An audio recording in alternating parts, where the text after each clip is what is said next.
¿Cómo están? Muy buenos días. Los saludamos desde el centro de Santiago, estación Universidad de Chile. Estamos junto a la ministra de Transportes, también el presidente de directorio de Metro y el gerente general de la Mutual para abordar esta campaña, segunda etapa de esta campaña de difusión para evitar contagios en el Metro de Santiago. ¿Cómo está, ministra? Muy buenos días. Buenos días, ¿cómo estás? Ministra, en primer lugar, ¿qué medidas se están adoptando ya? ¿Es posible el distanciamiento social en el metro? ¿Cuál ha sido el comportamiento de los pasajeros hasta ahora respecto del distanciamiento social y también el uso de mascarillas? Lo primero y el mensaje más importante es que no tenemos que aflojar ninguna de las medidas más básicas, y a eso apunta esta campaña, a reforzar cosas tan elementales como el lavado de manos, como el uso de mascarilla, como todas las medidas de precaución, y nosotros mantenemos dentro de todo el sistema de transporte público sanitización y uso, especialmente en metro, de elementos de biotecnología de larga duración. Junto con eso hay otras medidas de distanciamiento, por ejemplo, pero también se ha visto en el mundo que es difícil lograrlo en modos masivos de transporte, porque si uno obliga al distanciamiento dentro de los vehículos, lo que hace es aglomerar a las personas en las estaciones o en el exterior, que tampoco resuelve el problema. Así es que por eso es tan importante mantener estas medidas. Las medidas básicas de protección son estas, las que están en esta campaña, y dado que el sistema de transporte público, particularmente el metro, es un buen canal para informar a miles de personas que viajan diariamente, es que se ha instalado esta campaña. Está en 30 trenes, en 17 estaciones, con estos gráficas y varios puntos donde se recuerda el respeto de estas normas. Y el uso de mascarilla en el transporte público ha sido muy respetado por las personas. ¿Qué se podría hacer pensando ya quizás en el desconfinamiento futuro? ¿Aumento de flujo, horarios diferidos? ¿Qué propuestas? ¿Qué están analizando? Es un conjunto de medidas para el desconfinamiento. En general, lo que se ha hecho en el mundo, y nosotros vamos un poco siguiendo eso, porque hay un desfase de unos 2 meses que nos da espacio para analizar las medidas que se han adoptado y ver cuáles han sido más efectivas. Y en resumen, es un conjunto de cosas que incluye, por ejemplo, reorganizar el espacio urbano, tomar pistas de las calles para ampliar el espacio para circulación de peatones. Cuando las veredas son angostas y las personas caminan con poca distancia, se toma una pista de la calle. Cuando necesitamos más espacio dentro de los buses, lo que hacemos es mejorar la velocidad tomando pistas para dedicarlas exclusivamente al transporte público. Hay una serie, como digo, de medidas. El uso del espacio público. Vamos a necesitar, por ejemplo, que haya hasta mesas de restaurantes en la calle. Todo este manejo del espacio para descomprimir a las personas de su circulación es el conjunto de cosas en la que ya estamos trabajando. Hemos hecho un levantamiento en todas las regiones. Los secretarios regionales ministeriales ya identificaron los puntos de potenciales aglomeraciones donde vamos a intervenir.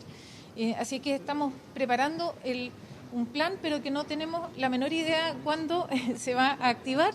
Lo que sí sabemos es que cuando se active tenemos que tener todas estas medidas preparadas. ¿Están trabajando ya en la implementación? Estamos preparando, por ejemplo, el uso de pistas, algunas demarcaciones, puede ser que empiecen a aparecer antes que se tomen medidas de desconfinamiento, pero es necesario tenerlas ya listas, identificados los puntos donde necesitamos activar vías peatonales, cierres de calles, por ejemplo, para destinarlas solamente a tráfico de personas. Así que, como digo, es un plan bastante integral que lo que hace es tomar el espacio público y reorganizarlo según esta necesidad nueva que surge de la protección sanitaria. Ministra, por último, quisiera saber cuál ha sido el comportamiento o el balance que tienen ustedes respecto del flujo de pasajeros en esta cuarentena. ¿Se ha ido en aumento? ¿Se ha ido en descenso? ¿Cómo han observado el flujo de pasajeros en los diferentes medios de transporte, no solo en la capital, sino en el país, en los lugares donde hay confinamiento? Vemos comportamientos distintos. Vemos que, por ejemplo, en los sistemas masivos de transporte público, como el metro o los buses, cuando se decreta una cuarentena, baja mucho la demanda y se mantiene bastante baja, más o menos a los mismos niveles desde que baja. Sin embargo, en el tráfico de automóviles, por ejemplo, que detectamos a través de las unidades operativas de control de tránsito, vemos que se produce una baja, pero todos los días empieza a aumentar un poquito, especialmente temprano en la mañana.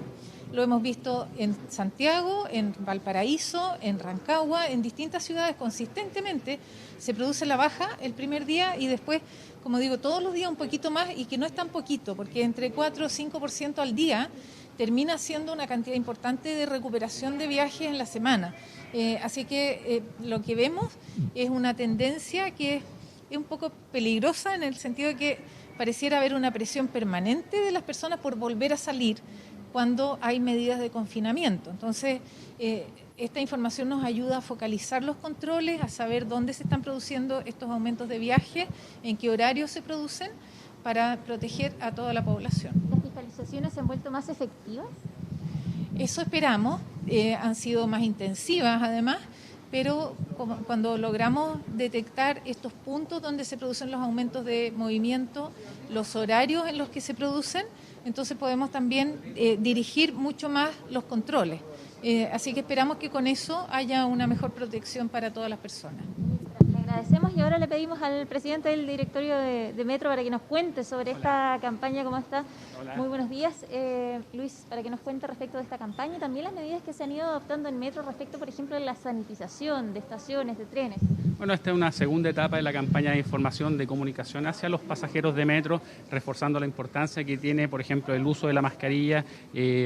Las veces que me ha tocado a mí últimamente subirme al tren de Metro, afortunadamente he visto al 100% de los pasajeros con mascarilla en las estaciones, dentro de los trenes, entonces el comportamiento de nuestros pasajeros ha sido bien positivo al respecto.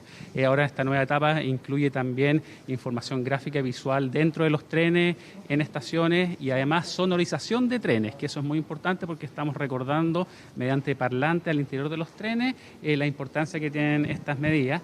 Esto se complementa con la sanitización de trenes, que tenemos dos mecanismos de sanitización, el típico, que es diario, que es con amonio cuaternario, pero también estamos implementando uno nuevo que es a base de biotecnología y que tiene la gracia, que son complementarios, se aplican los dos a los mismos trenes, que dura 30 días. Por lo tanto, ambos mecanismos nos permiten que el interior de los trenes y de las estaciones estén sanitizados por mucho más tiempo. ¿Han funcionado las campañas de difusión? ¿Notan un cambio en el comportamiento de los pasajeros?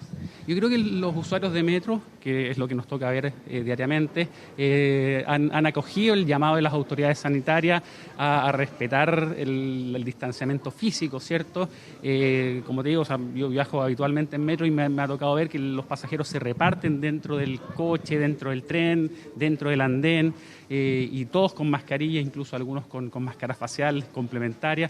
Por lo tanto, yo sí creo que hay un buen comportamiento de parte de nuestros usuarios. Y respecto a estos 8 mensajes que van a estar en 30 trenes de toda la red, ¿cuál es el mensaje que se está entregando en esta segunda parte de la campaña? Bueno, es importante insistir, subrayar el concepto de la mascarilla. Ya se ha demostrado a nivel internacional que es la principal medida para reducir la posibilidad de contagio, ¿cierto? Incluso en algunos países hablan de que la gente trate de comunicarse lo menos posible, mantener la distancia física. Yo creo que eso, el lavado de manos también, es reforzar esos conceptos y hacer de forma más frecuente, de tal forma que el hábito sea internalizado por los pasajeros y finalmente no solo se protejan a ellos mismos, sino también se protejan a los demás pasajeros que comparten el viaje. Le agradecemos a ambos por el tiempo, por la entrevista, para abordar esta segunda parte, esta campaña de difusión en diferentes estaciones de Metro de Santiago para reforzar el mensaje, el comportamiento que deben tener los pasajeros, los usuarios de Metro, respetar el distanciamiento social, el uso obligatorio de la mascarilla, evidentemente, y así diferentes mensajes que se van entregando probablemente durante esta pandemia, lo que dure esta pandemia, para que vaya existiendo un cambio en el comportamiento de los usuarios de Metro de Santiago para evitar así nuevos contagios. Muy bien, Andrea. Muchas gracias por